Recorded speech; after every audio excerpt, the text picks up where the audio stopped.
Hello बच्चों, JEE mains का एक क्वेश्चन है लॉज ऑफ मोशन का टेंशन के ऊपर बेस्ड है। आप क्वेश्चन क्या कह रहा है कि एक स्ट्रिंग है जिसका मास नेग्लिजिबल है। ये स्ट्रिंग है लगी हुई जिसका मास नेग्लिजिबल है, passes through over a pulley of mass small m, ठीक है ना, स्मॉल m। और इस पुली से जो थ्रेड सस्पेंडेड है उससे एक मास हैंग्ड है कैपिटल M। आपको बताना है कि इस पुली के ऊपर कुल कितना फोर्स अप्लाई होगा। चलिए फटाफट क्वेश्चन को देखते हैं। एक अपनी सिंप्लिसिटी के लिए, ताकि कंफ्यूजन ना हो, पुली के मास को मैं m नॉट ले लेता हूँ, m नॉट।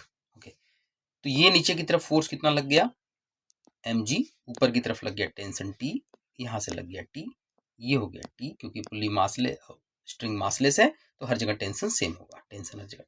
पुली का मास है m नॉट, तो ये हो गया m नॉट g। और अगर आप इस FBD को देखते हो तो आपको पास पता चलता है कि T इज इक्वल टू किसके बराबर, mg के बराबर।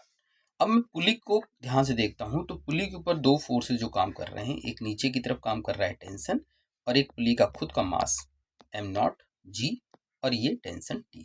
और T किसके बराबर है, mg की। यानी कि इस डायग्राम को आप ऐसे बना सकते हो, ये पुली हो गई आपकी, ये हो गया m not g plus mg, और ये हो गया आपका mg।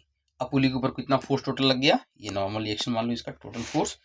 n is equal to आ गया, परपेंडिकुलर फोर्सेज हैं, parallelogram law of vector addition, mg का whole square plus m not g plus mg का होल स्क्वायर। अब आप इन दोनों में से आप चेक कर लो कौन सा ऑप्शन सही है।